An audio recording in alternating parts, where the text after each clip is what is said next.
بسم الله الرحمن الرحيم الحمد لله حمدا كثيرا طيبا مباركا فيه كما يحب ربنا ويرضى أشهد أن لا إله إلا الله وحده لا شريك له وأشهد أن محمدا عبده ورسوله الناصح الأمين اللهم صل على نبينا محمد وعلى آله وصحبه أجمعين ومن تمسك بسنته إلى يوم الدين ثم أما بعد الحمد لله على نعمة الإسلام والسنة. All praise and thanks belong to Allah for guiding us to Islam and for guiding us to the Sunnah. Alhamdulillah الذي جعل للعلم أصولا. All praise and thanks belong to Allah subhanahu wa ta'ala, who has made for knowledge principles. This is a ni'mah, because by way of understanding these principles we are able to have an understanding of our religion. And this is what is of tremendous importance, in that we strive to understand our religion. And understanding takes precedence over memorization. There is a benefit to memorization, but the one who is better is the one who understands. So the finest are those who they memorize, they understand properly, and they act accordingly. Because the goal of knowledge is implementation, is to act in accordance to it. In order to do that, we have to understand properly so that we know what to do and how to do it correctly. So alhamdulillah, Allah subhanahu wa ta'ala has made the deen branch off from fundamental principles, or that there are fundamental principles inside of the deen of al-Islam, which makes it easy for us to understand. And this is something that is tremendously important, because when we speak about the usul, the fundamental principles, sometimes you will hear it referred to the fundamental principles of the Sunnah. Naam. The fundamental principles of as-Salafiyya. Naam. So on and so forth. A lot of times, or sometimes, there is a disconnection, because what both of these articulations and phrases refer to are the fundamental principles of Islam. Why? Because the Sunnah, as Imam al-Barbahari he mentions in the opening of Sharh al-Sunnah, the Sunnah hiya al-Islam wal-Islam huwa Sunnah, that the Sunnah is Islam and Islam is the Sunnah. The Sunnah, Salafiyya, mean the same thing. So it also can be said, as-Salafiyya hiya al-Islam wal-Islam huwa Salafiyya, that the Salafiyya is Islam and Islam is Salafiyya. So when we say the fundamental principles, we mean the fundamental principles of Islam. Na'am, the fundamental principles of the deen. From these fundamental principles, then there are 4 fundamental principles that are very important for us to know and to learn about and to understand. Na'am. And these are 4 fundamental principles that the great Imam Muhammad bin Abdul Wahhab, he gathered here in this book that we want to go over this weekend. Now, I encourage everyone to have a pen, to have a paper, and to be interactive, inshallah ta'ala, as we will be stopping periodically to ask questions as we go along, inshallah ta'ala. Because again, what is incumbent and what we're looking for is that we understand. Now, likewise, for the sisters, and I know a lot of times the sisters, they come out to places and they listen, they can't really participate in things of this nature. Well, alhamdulillah, Allah subhanahu wa ta'ala has blessed us and given us access to technology, certain forms of technology. From those forms of technology is the internet and those things that are related to it. Now, so for the sisters, if they would like to participate, and likewise those who are afar, who weren't able to come physically due to geographical distances and so on and so forth, then they can also participate online via the Mixler channel, right? The Mixler channel that is live now for Masjid al-Bukhari. If they sign in, they're able to participate to an extent, inshallah ta'ala. Now, for those who are participating from afar inside of the room, then we just want to remind you of the rules. And that is that communications are to be as related to the class itself, answering questions, and that's it. No cross communication with other participants inside of the class, no side conversations, none of this nature, right? But to answer the questions that are being asked, you have an opportunity to answer the questions that are being asked via the platform as provided on the line, inshallah ta'ala. Now, so with that being the case, the Imam Muhammad bin Abdul Wahhab, he begins the book with the Basmalah. Naam, with the Basmalah. And I want you to pay attention to the manner in which he begins the book, the introduction. He says, أسأل الله الكريم رب العرش العظيم أن يتولاك في الدنيا والآخرة. He said, I ask Allah, the most noble, the Lord of the tremendous throne. Now, and for those who have the workbook here, you can read along, inshallah ta'ala. Those who have the workbook, you can read along. Now, it says, I ask Allah, the most noble and generous, the Lord of the mighty throne, that He protects you in this world and in the hereafter. أن يتولاك في الدنيا والآخرة. That He protects you in this world and the hereafter. وأن يجعلك ممن إذا وأن يجعلك مباركا أينما كنت. And that He make you blessed wherever you may be. وأن يجعلك ممن إذا أعطي شكر وضبطلي الصبر وإذا أذنب استغفر فإن هؤلاء ثلاثة عنوان السعادة. فإن هؤلاء ثلاث عنوان السعادة. Because verily, and that Allah Ta'ala, He makes you blessed wherever you may be, and that He makes you of those who are thankful when they are given, those who are patient when they are tested, and those who seek forgiveness when they make sins. Because verily these three, they are signs of happiness. These three, they are signs of happiness. Now, for those who have the book, and for those who are far at home or don't have the book, then write down the phrases as we come along to them. Those who have the book, you can actually write inside of the book as relates to the phrase, and in whatever manner that you deem it best and most organized for your notes, right? But we want to look at a few of these phrases, inshallah ta'ala, so we understand, and we see some of the magnitude as relates therein. The Imam, rahimahullah ta'ala, he begins the book by making dua. He begins the book by making dua for the reader of the book, for the student, for the one who's studying the book, and so on and so forth. Making dua. Because this is the nature of knowledge. Knowledge is mercy. Right? Knowledge is mercy. As it comes a hadith, عن عبد الله بن عمرو بن عاص رضي الله تعالى عنهما. نعم.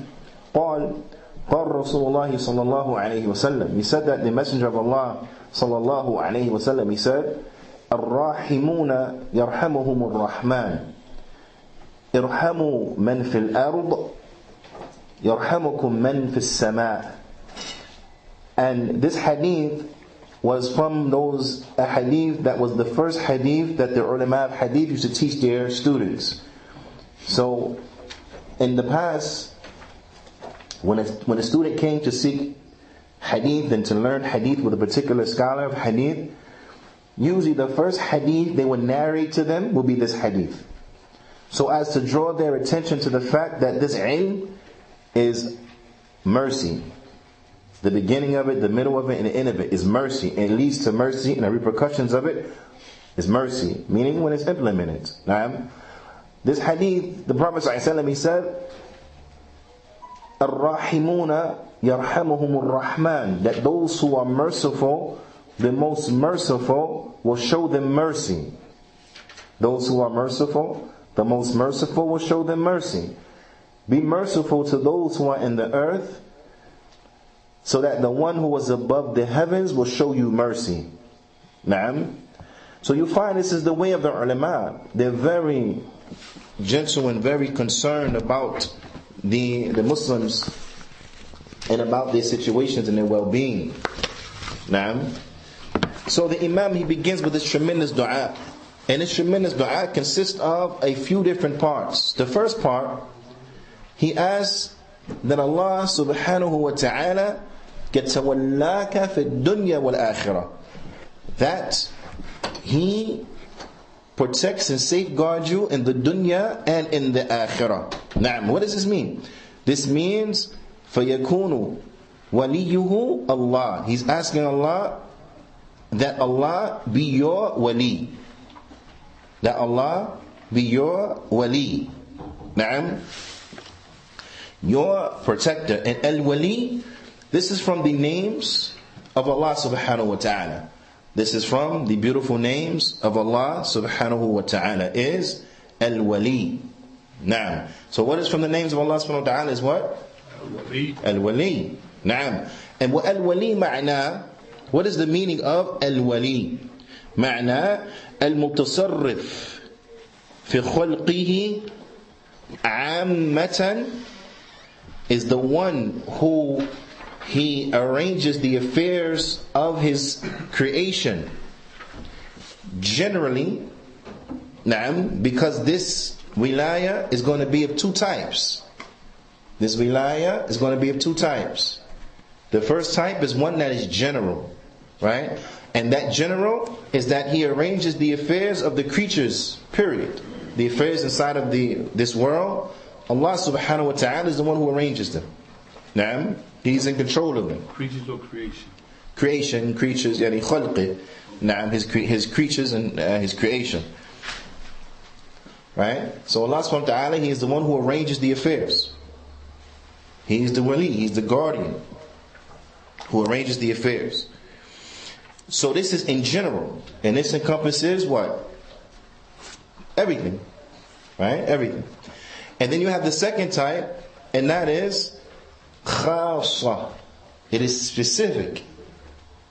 Now, the specific wilaya is for who? Is for the believers. The specific wilaya is for the believers. That Allah subhanahu wa ta'ala arranges for them bima yanfa'uhum, that He gives to them that which will benefit them. Where? Fi dunya wal akhirah. That He gives them that which will benefit them in this world and the next. And this is what the Shaykh is asking. أَنْ يَتَوَلَّاكَ فِي الدُّنْيَا وَالْآخِرَةِ, that Allah, that He protects and safeguards you, looks after your affairs, giving you those things that will benefit you in this world and in the next. That's specific for who? For the believers. Right? The first type, does the first type include the kuffar? The general. Yes, it includes the kuffar. Now, does the second type include the kuffar? No. The second type is only for who? It's only for the believers. Now, wait.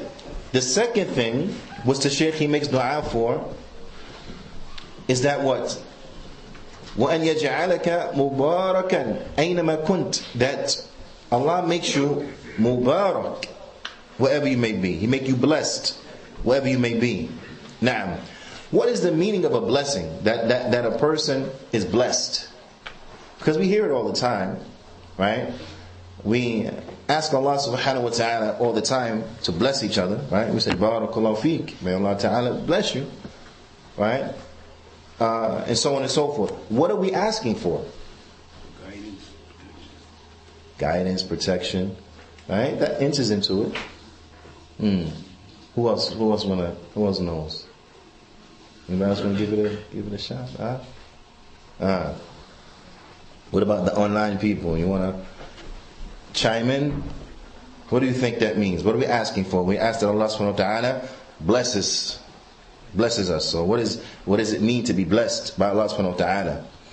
The Shaykh, he mentions that what is meant to be blessed is a sababan likathrati al-khayr.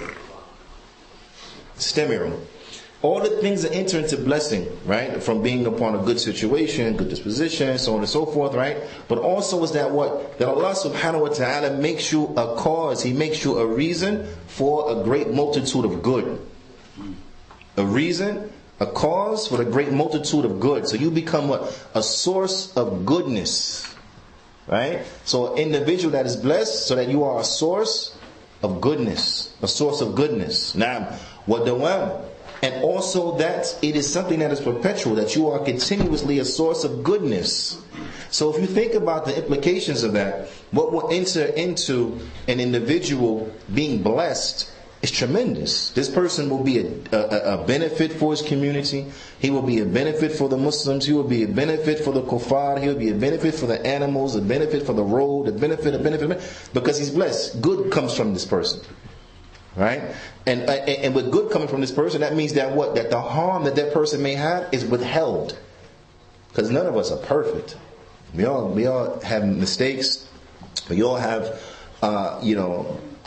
bad characteristics and things that are unsavory that people don't like, and so on and so forth. Right? We all possess certain things about us that is not the best of things. But the person that's blessed is an individual that what he will withhold his harm from other people. He will withhold his harm, or she will withhold her harm from other people. Right? So this secondly is tremendous. Na'am. Thirdly, وَأَنْ يَجْعَلَكَ مِنْ إِذَا أُعْتِيَ شَكَرْ وَذُبُتُولِيَ الصَّبْرِ وَإِذَا أَذْنَبَ اسْتَغْفَرْ. That He make you from those who that when you are given, you are thankful. When you are tested, you are patient. And when you make a sin, you ask for forgiveness. Tremendous. Now, why is this so tremendous? This is tremendous because what? Because in this life, this world, we're going to be in one of three states. Right? We're either going to be in a ni'mah wasila, a ni'mah, a blessing that has reached us. Right? It's going to be a blessing that has reached us. Good time, prosperity, good thing happened, good news, so on and so forth. Na'am. Or it's going to be a musibah, fasila, or it's going to be a calamity that has taken place and struck us. Right? Because sometimes it's good times, sometimes it's bad times, sometimes it's good news, sometimes it's bad news. Right? So that's a possibility. Right? Sometimes it's a bad situation. وَسَيِّئَةً حَاصِلَةً. Or it'll be a situation where there's a sin that we committed. There's a sin that taken place, we committed it. Right? So you find in life, you're going to be in one of these three situations. Either it's going to be a good time, it's going to be a bad time, or you're going to make a sin. So a person say, what about doing good? Well, doing good is in the good times. That's a ni'mah. Huh? When you're doing good, ibadah, what you're supposed to be doing, that's a ni'mah. That's a bounty. That's a bounty from Allah subhanahu wa ta'ala. But sometimes we don't do what we're supposed to do. We come up short. We do things we shouldn't be doing. That's going to be making a sin. So these are the situations of life. So these situations in life you have inside the Sharia, it tells us how to deal with them. It tells us how to deal with them. And the Imam rahimahullah ta'ala, he mentioned how to deal with them in the dua itself. He mentioned how to deal with them in the dua itself. So the answer is there. So when a good time it happens, what have we been commanded to do? When a good time happens, we're supposed to be what? Supposed to do what? Grateful. Nah, I'm supposed to be grateful. Like, when a bad time happens, something that we don't like or whatever, what are you supposed to do? Supposed to have sabr, be patient. Like, what about when we make a sin? What are you supposed to do then? Seek forgiveness. Naam. Alaikum assalam wa rahmatullahi wa barakatuh. So for an individual to implement the three things that he's supposed to do in these situations as they come in his life, because remember now, in life you're either going to be in one of these three situations. You're not going to go beyond that. You're going to be in one of these three situations. Like, so if we do what Allah subhanahu wa ta'ala has commanded us to do in the various situations of life, in these three situations of life, then what will happen is that what we will attain? Happiness. Naam. Because happiness here, and you can write this in your notes, and happiness, as-sa'ada, is well known, but happiness here, al-hal al-mula'ima lil-'abd. It is a favorable, good, appropriate situation for the person, for the slave. This is when he's happy. Naam, this is when he's happy. When he's in a favorable situation, an appropriate situation, so on and so forth. Which, when we look at that definition, we realize it doesn't necessarily entail that a person has a lot, that a person is wealthy, that a person has a greater mass of anything. No, because a person can find happiness in just having what he needs, or just having what she needs. Even though it may be little, it may be a little bit, they find satisfaction in that, and they're happy. Right? They're happy. In fact, some of the happiest people are who? Of course the believers. That's like a trick question. Of course the believers. Right? But a lot of times what? The poor from the believers are some of the happiest. The poor believer. Why? Because he's appreciative of what he has. He's satisfied what he has. He finds the best of what he has. In other words, he's what's the word? It's a word. It's a phrase. It's escaping me right now. But he's able to appreciate and to find satisfaction and make do with what he has. So a little for him is a lot. He's content. Nah, ahsant. That's it. He's content. Even if he has a little, he's content. So he's able to be what? To be happy. So when a person applies these three things inside of their life, so that when they are given something, they're what? Grateful. So even if they have a little bit, they're grateful for what they have because they realize it could be worse. Right? A person has one piece of bread to eat. Alhamdulillah. Why? Because some people have no piece of bread. Right? So he said, alhamdulillah, I got a piece of bread, I can put something. So if he finds appreciation in that, he's happy. He has a cup of water, alhamdulillah. Why? There's many people in the world that don't have access to clean water. Subhanallah. They don't have access to clean water. So he has one cup of clean water. He's very happy. Because he has a lot more than a lot of people. So he finds appreciation in that. He's an optimist, if you put it in another way. He's able to find the upside of situations and so on and so forth. But when a calamity strikes, they're patient.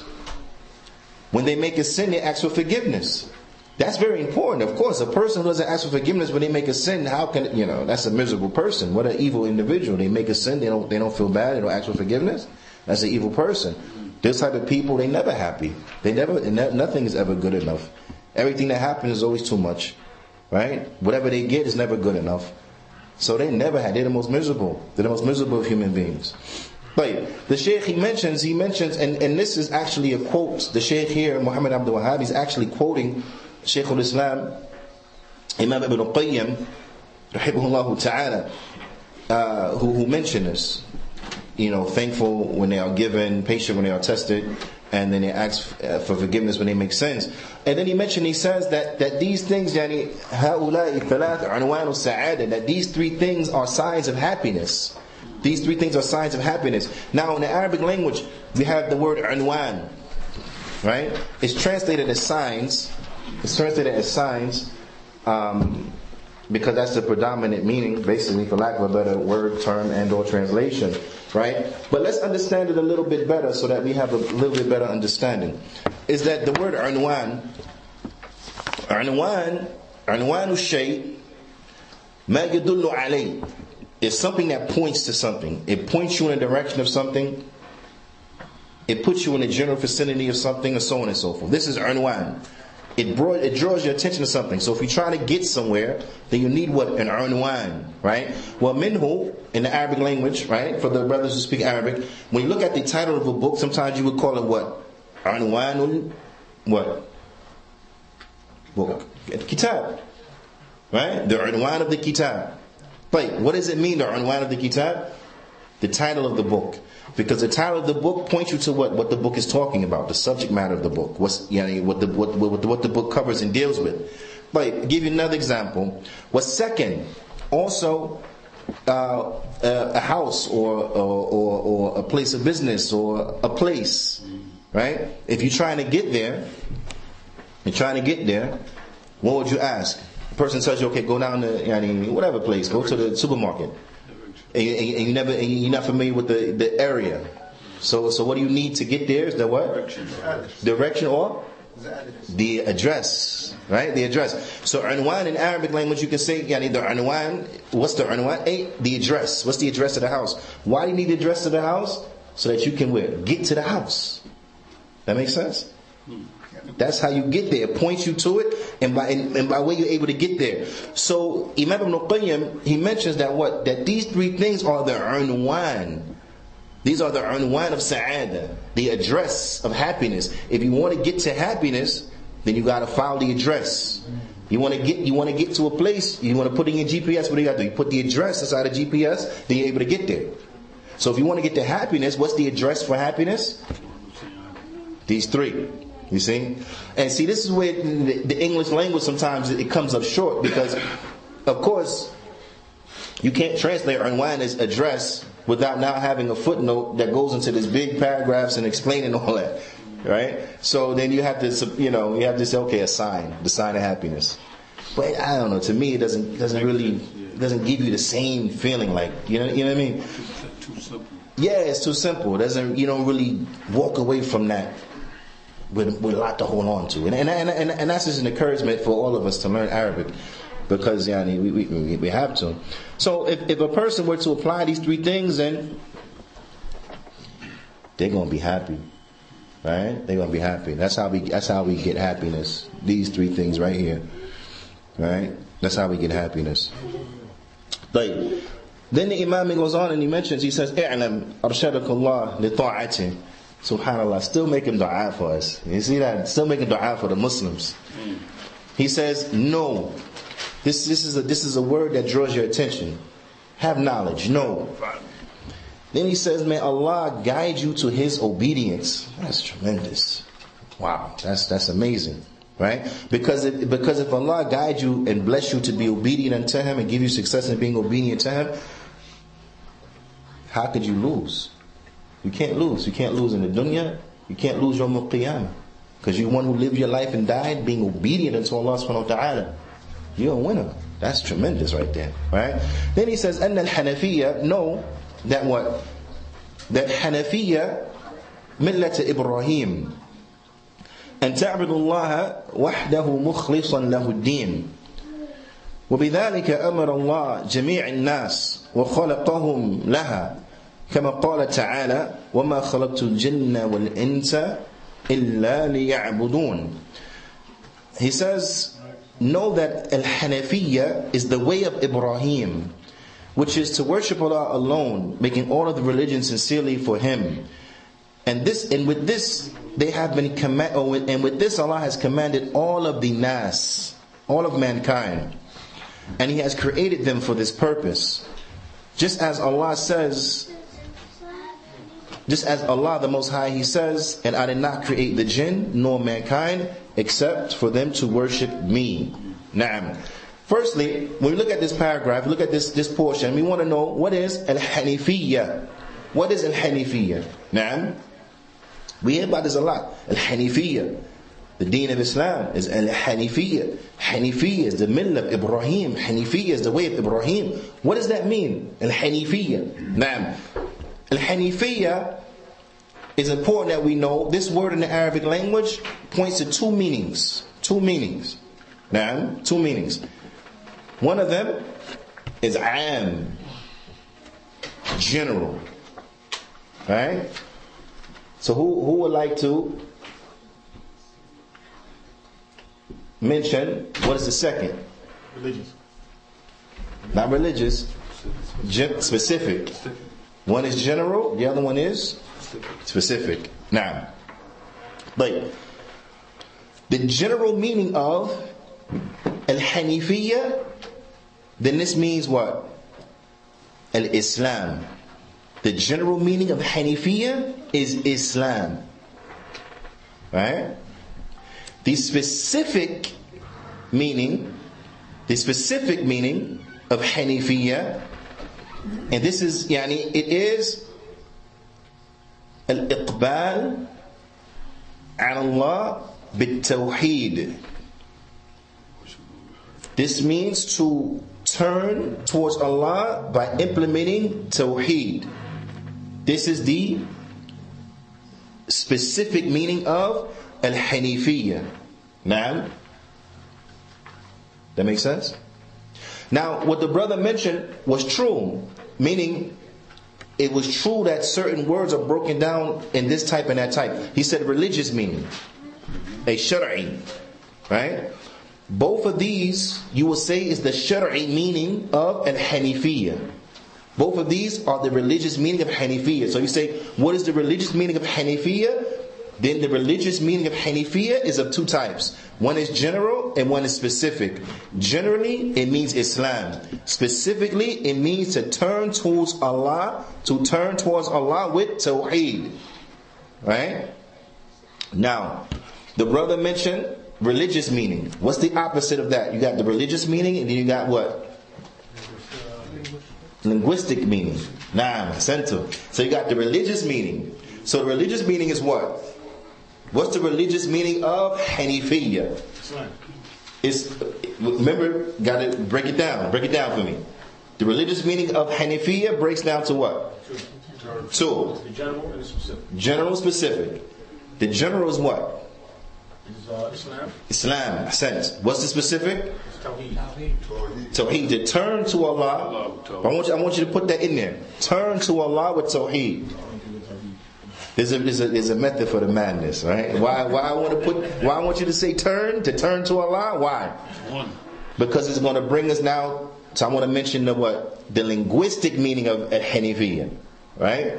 Linguistically, and there's some speech of the ulama relates to what does it mean linguistically. Now, the strongest opinion, as Imam Ibn Qayyim mentions, is that the religious meaning is al-iqbal, to turn towards something. That's the meaning in the language. That's how it's used in the language, right? Al-iqbal, that a person turns towards something, right? You have other from the ulama, they say that the meaning of Hanifiyya linguistically is al-mail, to turn away from something or to lean away from something, right? Some say al-mail, to turn, meaning, and they leave it general because al-mail could be turned to or to turn away from, right? But some of the ulama, they mention that it means to turn away from, meaning to turn away from what? Shirk, to turn away from shirk. That makes sense? So now, as Imam Ibn Qayyim mentioned, now you have two possibilities as what's the strongest meaning of what it means inside of the language. In the language, predominantly it means what? Iqbal, to turn to something, to turn and accept something, turn towards something. Right? When you turn towards something, it necessitates what? That you lean away from something. That makes sense? So for example, if I turn to my right, I turn away from my left. So if you turn to tawheed, you turn away from shirk. So now you see the way the word works inside of the language, to turn to and away. Yeah? So now you see why it's used in this sense inside of the religion. Al-Hanifiyya, which is turn towards tawheed, right? Because we're turning towards tawheed. So it's Hanafi, turning towards tawheed. You're accepting the tawheed, turning towards the tawheed. So by default, you turn away from shirk. So the one who is Hanif is one who he turns to Tawheed and he turns away from Shirk. And this is the way of Ibrahim. That makes sense? This is why that word is used. That word is tremendous. No doubt. But now here's something. Right? The Shaykh, he mentions that Hanifiyya is the millah of Ibrahim. Is the way of Ibrahim. Which is true. No doubt. The reason why he said that, and Allah Ta'ala a'la wa a'lam, right, is that this is what Allah mentions in the Qur'an, that Hanifiyya is the way of Ibrahim. But see, what's the wisdom in that? What's the wisdom in that? The reason why I'm asking this is because after hearing what is Hanifiyya, to say it's the way of Ibrahim, a person may step back and say, but wait, isn't that the way of all the prophets and the messengers? Right? What would the answer be? Yes, that's the way of all the prophets and the messengers. So now here's the benefit. Why is Ibrahim specified? Because his people was upon shirk. You're in the right direction.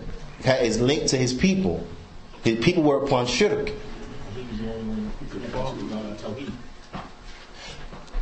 Now you're away. you was getting hot. Now I get cold. He was close.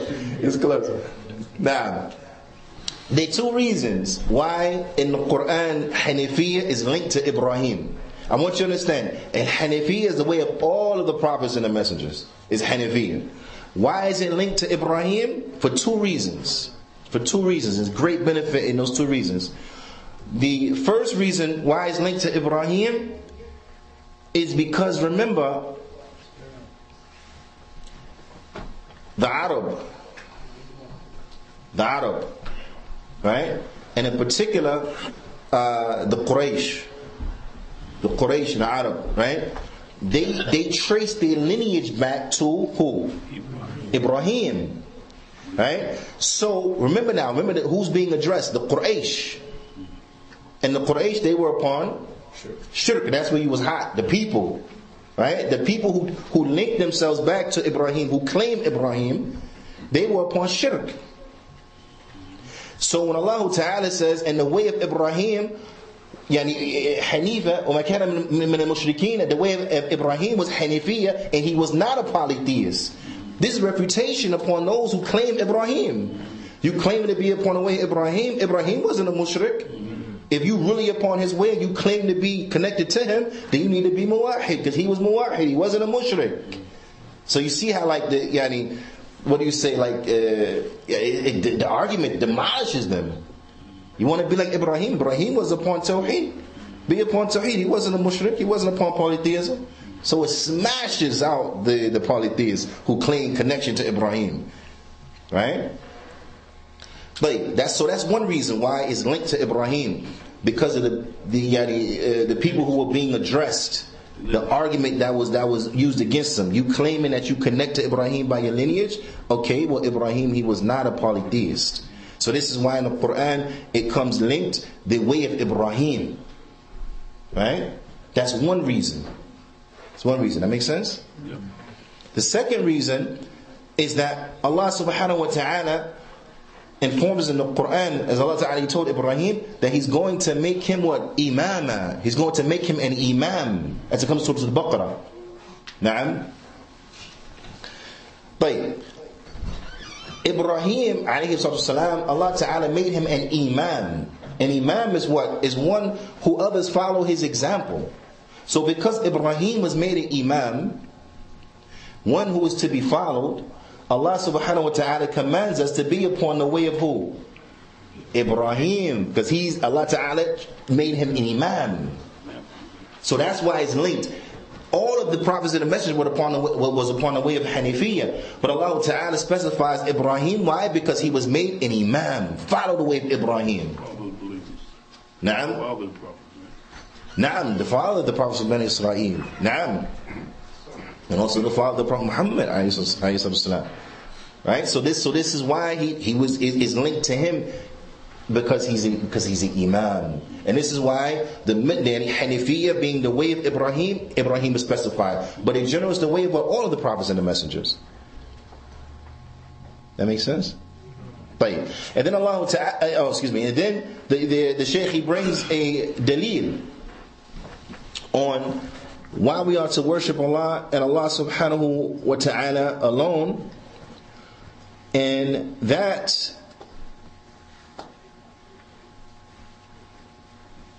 is in Allah Ta'ala's statement, وَمَا خَلَقْتُ الْجِنَّ وَالْإِنسَ إِلَّا لِيَعْبُدُونَ. And I did not create the jinn nor the mankind except for them to worship me. I did not create the jinn nor mankind except for them to worship me. Now,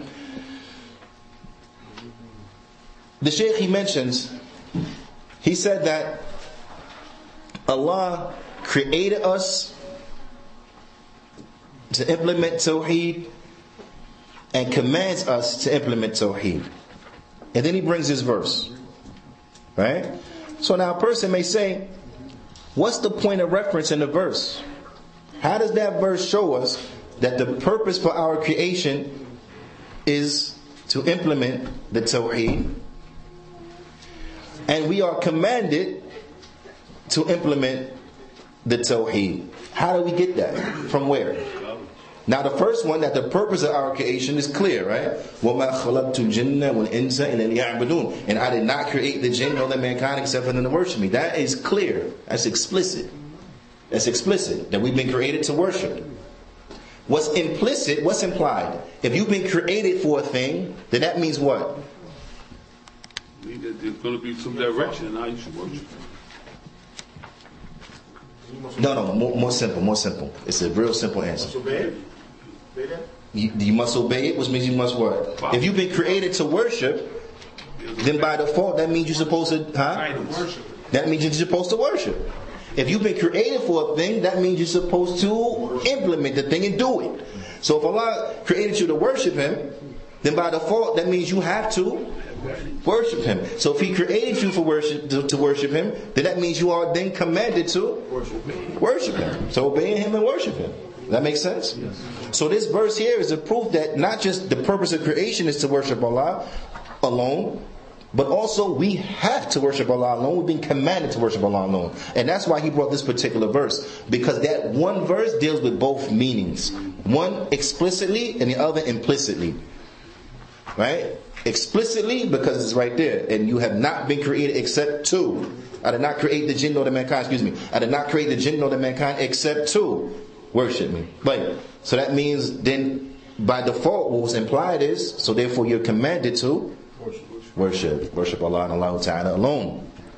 And then the Imam, he says, so if you know, he gets in, he says, فَإِذَا عَرَفْتَ أَنَّ اللَّهَ خَلَقَكَ لِلْعِبَادَةِ أو لعبادته فاعلم أن العبادة لا تسمى العبادة إلا مع التوحيد كما أن الصلاة لا تسمى صلاة إلا مع الطهارة فإذا دخل الشرك في العبادة فسدت كالحدث إذا دخل في الطهارة فإذا عرفت أن الشرك إذا خالط العبادة أفسدها وأحبط عمل وصار صاحبه من الخالدين في النار عرفت أن أهم ما عليك معرفة ذلك لعل الله أن يخلصك من هذه الشبكة وهي الشرك بالله الذي قال الله تعالى فيه إن الله لا يغفر أن يشرك به ويغفر ما دون ذلك لمن يشاء وذلك بمعرفة أربع قواعد ذكرها الله تعالى في كتابه. The Mu'allaf, he says that and once you have come to know that Allah has created you in order to worship Him, then know that worship is not considered worship or not even called worship unless it's with Tawheed. Just like Salah is not considered Salah except with purification. Shaykh Raslan, he mentions a very important point, is that what? Is that this similitude here is a similitude so as to draw you close to understanding. It's not a similitude saying that the two are the same. Because the implementation of it, tawheed, as it comes to ibadah, is greater, more important than purification as relates to salat. That makes sense? Huh?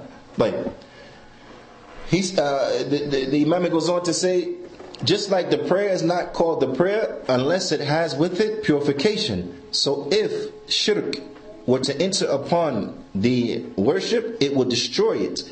Just as the nullification of the purification will destroy purification. So since you have known that shirk, if it were to mix with worship, then it will destroy, that it will corrupt it, and it will destroy it, render the actions null and void, and it will make the companion of it one who dwells in the fire forever, will go to hell forever. Then you know that the most important thing upon you is to know about this, so that Allah will save you from this evil grip, this evil net, which is a shirk, this evil trap, which is shirk with Allah, of which Allah Ta'ala, He says, verily Allah does not forgive that partners are associated with Him, but He forgives from other than that to whom He pleases. And that will be by knowing 4 principles that Allah the Most High has mentioned in His book. Hence some of the importance of knowing about these 4 principles. Now, from that, what we want to look at here is some of these words we hear all the time. We want to examine them, what they mean. Right? Because I think that was pretty self-explanatory what the Shaykh said, right? That made sense. Nah? And again, there are many explanations to this particular book, so I want to encourage everyone to go back, read different explanations and benefit, inshallah ta'ala. Now, because of the time, right, and what we want to accomplish within this workshop, we want to look at certain words. One of these words we look at are these oft repeated words we use all the time. Ibadah. Worship. What is worship? Right? What is worship? Now we know the definition of ibadah from Shaykh Islam Taymiyyah. Ismun jami' to the end of it, right? Comprehensive term, comprehensive word used to point to that which Allah loves and pleased with, so on and so forth, right? To the end of it. But we're going to look at it from a different standpoint. Because again, we're trying to increase upon our understanding. Ibadah. Then inside of the Sharia, ibadah, then it will have 2 meanings. 2 meanings. Again, we're not trying to give a definition for it per se, but we want to get into the meaning of it. Understanding the concept. What is ibadah? What is worship? In the Sharia, 2 types, 2 meanings. Now, these 2 meanings, almost everything went over so far. 2 meanings, right? 2 types, 2 meanings, 2 types. What were they? They were what? General and specific. So, anybody want to take a shot at what it is? That are what? That are general specific. Am wa khas. Now? Wujub al-ittiba. That's from another aspect, right? Following the Prophet ﷺ, we know that you have to have, to follow the Prophet ﷺ for the worship to be accepted. I was under the impression that following the Prophet was the only way that we could worship Allah. It is. That's what I'm saying. That's from another angle. Okay. That's from another angle, right? Because that gets more into, okay, how do you worship? The only way to worship is by following the Prophet ﷺ. That gets into the issue. Into the issue of how's your worship accepted? It has to be in accordance to the Sunnah. Right? It has to be upon tawheed, otherwise it's not going to be accepted. But I don't want to talk about it from that standpoint. We understand those truths about it, but I want to look at what is the the concept of ibadah. Right? One is that what? Generally is that what? عبادة هو امتثال خطاب الشرع مقترن بالحب والخضوع. That ibadah, it means to implement that which is requested from you by the legislation. Now, and then when you look at it from that standpoint, then that gets into what you mentioned about being upon the Sunnah of the Prophet sallallahu alaihi wasallam. You have to be upon the Sunnah of the Prophet sallallahu alaihi wasallam, because we have been commanded to worship in a specific way upon what the Sunnah of the Prophet sallallahu alaihi wasallam. So that meaning will enter into this particular part of the concept. Yeah, but it's with different angles. Yeah, it's different angles. But here, what I want you to focus on is that what? Is that worship is to implement that which you are requested to do by the legislation, bil-hub wal-khudu', with love and full submission. With love and a full submission. Would them two fall under the 7 conditions? Somebody conditions like Hub, we have to have love. Why they both of them? Yeah. What's Islam? Man qiyad. You have to love and you have to submit to it. See, all that is there. But you have to love it and you have to submit yourself to it. So now worship is important to understand too. Is that what worship has to come from a standpoint of love, right?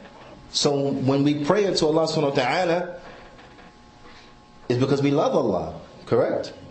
There has to be an aspect of love. We make umrah, we make hajj, we give zakat because we love Allah subhanahu wa ta'ala. If you love Allah subhanahu wa ta'ala, then you're going to listen to Allah subhanahu wa ta'ala. Right? So that's very important, is that don't remove that aspect of love. We love Allah subhanahu wa ta'ala. Allah subhanahu wa ta'ala has to be the most beloved thing to a believer, period.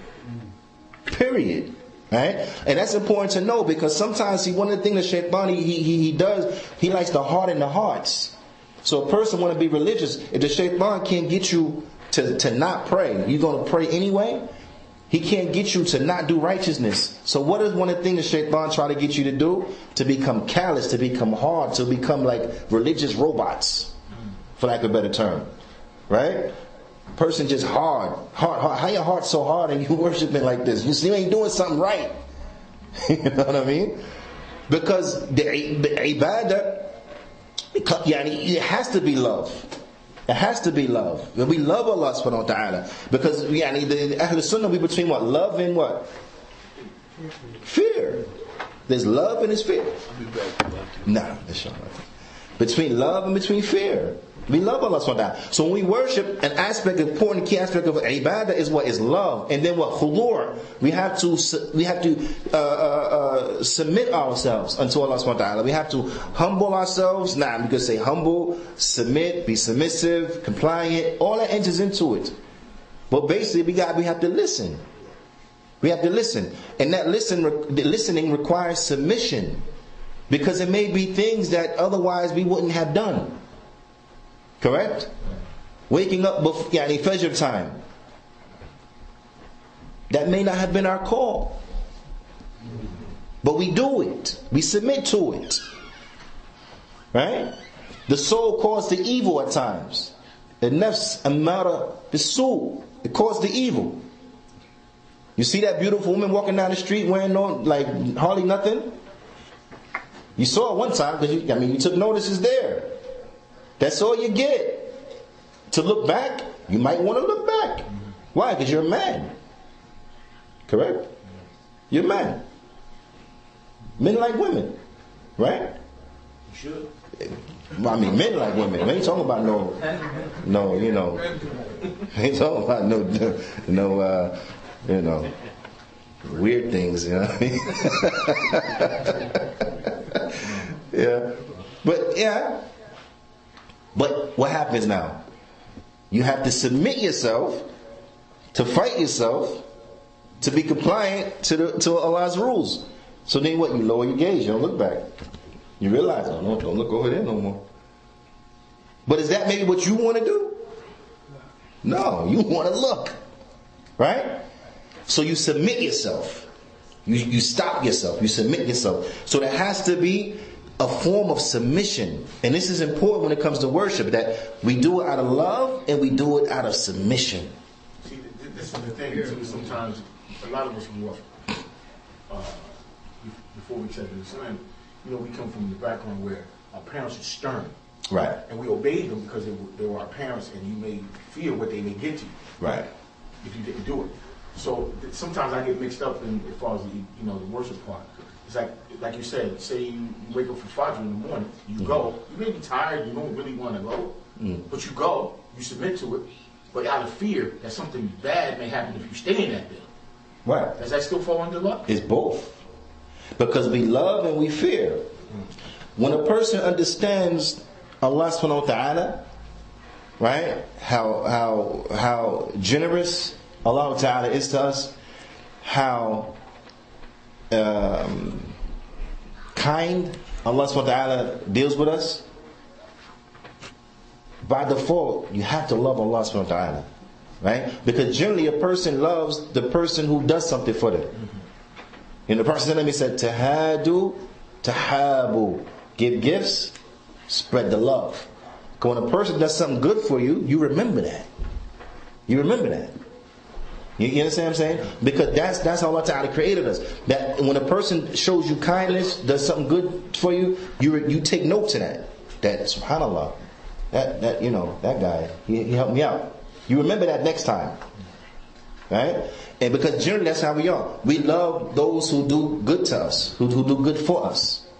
Correct? Now, from this standpoint, who has done more for us than Allah subhanahu wa ta'ala? No one. Everything we have, Allah gave it to us. Everything we have, Allah gave it to us. Even those people in our lives that has been nice to us, Allah created them. Allah created their ability to do whatever thing that nice was. Allah created us. Allah created whatever ability within us to understand and to know that the person did nice to us, from us having ears to hear, eyes to see, intellects to understand and to comprehend, so on and so forth. All those things that go into being able to recognize when something good has happened to you. All of those things. Right? Allah's given us all of that stuff. So everything that happens to us from good, Allah's gave it to us. So when a person understands that from that aspect, you have to love Allah more than everything else.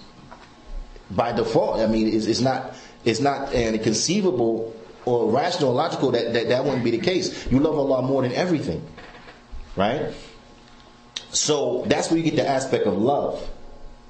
The aspect of fear is because anyone who understands the power, the might, the ability of Allah subhanahu wa ta'ala, if you have an intellect, you will fear Him. You understand? Because human beings, things that we may be scared of on a lesser level, and for Allah is the greatest example. A person is scared of a big lion walked in here right now. We'll be scared. Why? Because we know the lion could do to us. Right? He may maul us, he may bite us, he may rip our intestines out. Because the lion has that ability. He's a lion, it's strong. A grizzly bear come in here, a grizzly bear can hit you and knock your head off. So you're scared because you know what it can do to you. That makes sense? But these things are nothing. These things are nothing. For those sinners, for those evil and corrupt kuffar, they're going to be in the hellfire forever. Allah subhanahu wa ta'ala is going to make them bigger. So it's more real estate to burn and punish. Every time the skin get burned off, it grow back. They drink stuff that destroy their innards, melts it down. And then Allah Ta'ala puts it back. You understand? These are things that maybe, subhanAllah, we never want to understand the true reality of it. Ever. May Allah Ta'ala protect us from it. But when a person thinks about this, that subhanAllah, Allah Ta'ala has the ability over all things. Right? Allah is capable over all things. When a person understands this, he realizes now why, no matter how big and strong a person is, I ain't scared of you. You telling me don't pray. If I pray, something going to happen. It's going to have to happen then. Because what Allah going to do to me for not praying ain't nothing. What you ain't going to do nothing. The worst you could do is kill me. Then what? Okay, I'm going to die anyway. You really not threatening me with nothing. You're going to kill me. Okay, I wasn't supposed to live forever anyway. I was going to die anyway, whether it's in my bed, whether it's in, whatever, I was going to die anyway. So if you're going to kill me, all right, it's going to be what it is. But I'm not going to jeopardize what you may do in these little bit of minutes or whatever, and then Allah punish me forever. It's not worth it. So that's why we're scared of Allah more than everything else. That makes sense? So it's both. So for the believer, it's not black and white. It's not like it's either this or it's either that. Right? Because reality doesn't work like that. And that's how you know, and it shows that the beauty of Islam, that's how you know it's not just the way that the kuffar try to make it. You got some kuffar and it's all about, just love. It's just, what do you mean, just everything is love and that's it? You got others, everything is, what they say, brimstone and whatever, you know what I mean? That's it. Subhanallah, Allah Ta'ala saved us from this. And then even within the deen of Islam, Allah Subhanahu wa Ta'ala has saved us from these two extremes. Those in the Sufiya and so on and so forth, in the Murji'ah, they worship Allah Ta'ala just straight from love. Murji'ah with unrealistic hope. No matter what they do, it's okay, we're going to be forgiven anyway. You understand? Then you have the Khawarij on the other side. It's all fear. Everything is fear. So it's led them to what they have fallen into. The Murji'ah and the Sufiya led them what they have fallen into. And now we're in Ahlul Sunnah, we're in the middle. Because we understand reality works as both. Like you mentioned with the parents, and for Allah is the greatest example. For your parents, do you just love them only? No. Are you just scared of them only? No. But you love them and you're scared of them. Right? You don't want them to be displeased with you. You want them to be happy with you. Yeah? You love them at the same time. They may spank you and you don't want to get spanked. That's how reality works. It's not black and white. And this shows you the beauty of Islam. So when you look at this, and this is how you know Islam is the haqq. How you know Islam is the haqq? Allah subhanahu wa ta'ala, who created the universe and the way things work that is within it, is the same Allah subhanahu wa ta'ala who sent down the deen, who sent down the revelation, who showed us how we're supposed to live our lives. And that just shows you the truth of Islam. So when you look at the concepts, they fall in suit. So ibadah, we got love and we got submission. And submission is going to be something from what? From fear. You submit out of fear. But also, there got to be love there. So the ulama, they mention love. That makes sense? But that's the general meaning of ibadah. The specific meaning of ibadah, and this is very important benefit, is what? Tawheed. Tawheed. The general meaning of ibadah is tawheed. So this is why you'll find certain statements from the Salaf and the Sahaba that they will say anytime you see the word ibadah in the Qur'an, then know it's talking about tawheed. Because there's no ibadah without tawheed. So it's tawheed. And that's very important. Right? That makes sense? Which brings us to tawheed. What does tawheed mean? At tawheed, two types, two breakdowns. The general, al-am, is ifradullah bihaqqih. Is that we have to single out Allah in that which is His right. We have to single out Allah in that which is His right. Right? And this general type breaks down into two types. So I want you to follow me here. Again, this is what I want you to understand. So this general type breaks down into two types. So the general type is that we single out Allah as relates to His rights. Yani bihaqqi, as relates to His right. But haqqullah naw'an. The right of Allah is two types. Haqqun fil ma'rifa wal ithbat is a right as relates to knowing about Allah and affirming. So I want you to follow me. Knowing about Allah and affirming, this is a right of Allah subhanahu wa ta'ala. So we know about Him correctly and we affirm the truth as relates to Him subhanahu wa ta'ala. We believe in Him correctly. Right? That's one. The second type is the right of Allah as relates to irada wa talab.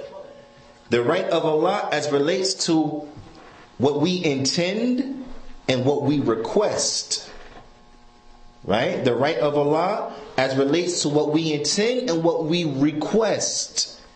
So when we intend something, the irada, when we intend something, our intention should be for who? For Allah. Right? And when we request something, like we're seeking help in times of peril, then that should be for who? Allah. Now, you got the concept? One right is to affirm, is to know about and to affirm. The other right is as relates to our intentions and our request. This is the concept. And remember, we're talking about what? Tawheed. This is the concept. You with me? Now, when you understand the concept of a tawheed, is that applying the right that belongs to Allah, singling Him out, and rights that are due unto Him and belonging to Him, then you understand where the categories of tawheed come from. Right? You see, it's connected. Now you understand where the categories of a tawheed come from. Because what are the categories of a tawheed? What's the first one? Rububiyyah. But what would that fall into? Knowing about Allah and affirming. Correct? But what's the next one? Uluhiyyah. All of the ibadah only for Allah. That falls into what? Worship, but the irada wa talab. The request and the intention. So when we make a worship, who are we desiring? Whose face we desiring by that worship? Allah. When we need help in times of peril, who we make istighfar to? Allah. Right? When we asking, who we asking help and assistance from? Allah. So on and so forth, right? And that's tawheed what? Uluhiyyah. Like, and then you have, what's the third type? That's my sifat. And that falls into where? The first one or the second one? That falls into knowing and affirming, or falls into wanting and asking? Wanting and asking. It's a 50-50. Which one is it? Knowing and affirming. Right, the names and attributes. Right? Knowing and affirming, names and attributes. So when you look at it and you see the breakdown into these three categories, then you understand how it traces back to the concept. The concept what? Tawheed, giving Allah His right, singling Him out alone in that which is rightfully His. That makes sense? That's the general meaning of Tawheed. The other meaning of a Tawheed, the specific meaning of a Tawheed, then it relates to what? Ifradullah bil ibadah, to single out Allah alone with worship. So from those three categories, when a person says a Tawheed, right, or you see a Tawheed, then a lot of times what is meant by it is a Tawheed al-Uluhiyyah. Because a Tawheed al-Uluhiyyah was a Tawheed that the Anbiya came to their people with, to call their people to worship Allah and Allah alone. Why? Because the vast majority of mankind, as we're going to get into it's a build-up, right, to the first principle. Because the vast majority of mankind already agree with Tawheed al-Rububiyyah. They already know that Allah is their creator. They already know that Allah is their sustainer. They already know that Allah is the one who causes life and causes death. They know that. But what's the issue is that they don't worship Allah alone. So the Anbiya and the Rusul, they came to call their people to it Tawheed al-Uluhiyyah. So when you see the word Tawheed, generally what is meant by it is Tawheed al-Uluhiyyah. The Tawheed of the worship of Allah subhanahu wa ta'ala. Now, what about the other two categories of Tawheed? You have to believe in all of it. La ilaha illallah, it points to all of it. Why? Because in order to be successful, in order to be muwahid, you have to implement all of the categories of Tawheed. That makes sense? Now, and that's why, and then the Imam, and there's more. But that's all of this brings us to what? To the first principle, and that is to know that, as the Shaykh mentions,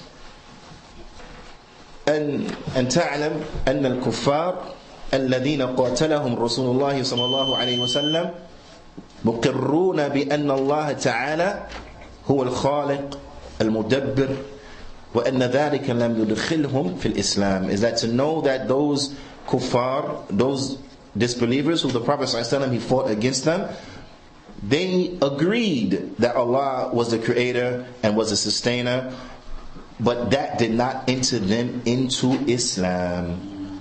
that did not enter them into Islam. But inshallah ta'ala, we're going to save that for the next sitting, and we're going to go through the four principles themselves, right? After having now some background from the introduction, we're going to go over the four principles, bi'ithnillahi ta'ala, inside of the next sitting, inshallah ta'ala. And the intention, and bi'ithnillahi ta'ala, we will finish the book today. But again, just highlighting certain points. So I just want this to be an encouragement to go and get more, to further study in more depth and more detail. Bi'ithnillahi ta'ala. Nah. Did you go over the intercession yet? You went over that? You did that? No, not yet. Okay. Not yet. Nah. Alhamdulillah. Nah. That's what Jamaicans believe. They fall in the things like as far as just talk to people about uluhiyah. Uluhiyah. They talk about uluhiyah? No, they don't talk about uluhiyah at all. They talk about uluhiyah mostly, right? Like when Mostly, yeah. They don't talk about uluhiyah. No, not at all. No. Not at all. I just want to get that clear. Yeah, not at all. Not at all. To the point where if you ask them what is the meaning of La ilaha illallah, they don't know. They can't tell you. No. Allah musta'an. No. Believe inshallah. So inshallah ta'ala, we're going to have a break now, and then we will pick up with the next class, inshallah ta'ala. And then later on today we'll finish off the four principles. وجزاكم الله خير. نكتفي بهذا القدر وصلى الله وسلم على نبينا محمد وعلى آله وصحبه أجمعين.